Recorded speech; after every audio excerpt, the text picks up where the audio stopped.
Bharatiya Janata party Narendra Modi గారి నాయకత్వంలో వారి అధ్యయనంలో ఎన్నో సంస్కరణలు ఎన్నో చట్టాలు పోయిన ప్రభుత్వంలో కూడా ఆర్టికల్ 370 కానీ మన అయోధ్య రామ మందిరం గురించి కానీ ఇలాంటి ఎన్నో తీసుకొచ్చిన సాధించి ఘనత జరిగిపోయింది.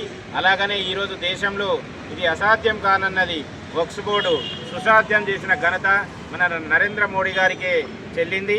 ఈ కార్యక్రమం వలన ముస్లింలకు కానీ ఎలాంటి నష్టం లేదు.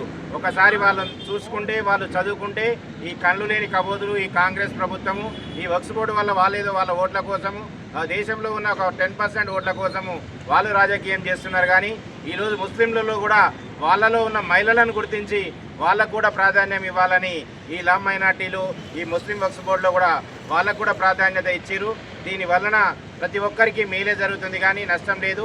ఇది కాంగ్రెస్ పార్టీ దానికి ఉన్న తోక పార్టీలు కూడా గుర్తించి ఈ వక్ఫ్ బోర్డు ఎలాగో పాస్ అయింది కనీసం వాళ్ళైనా ఇప్పటికీ ప్రశంసిస్తున్నామని ఒకటి రిలీజ్ చేయాలని కోరుకుంటూ ఈరోజు మల్లాపూర్ డివిజన్ నాయకులందరము ఇక్కడ మన మోడీ గారికి పాలాభిషేకం చేసిరు.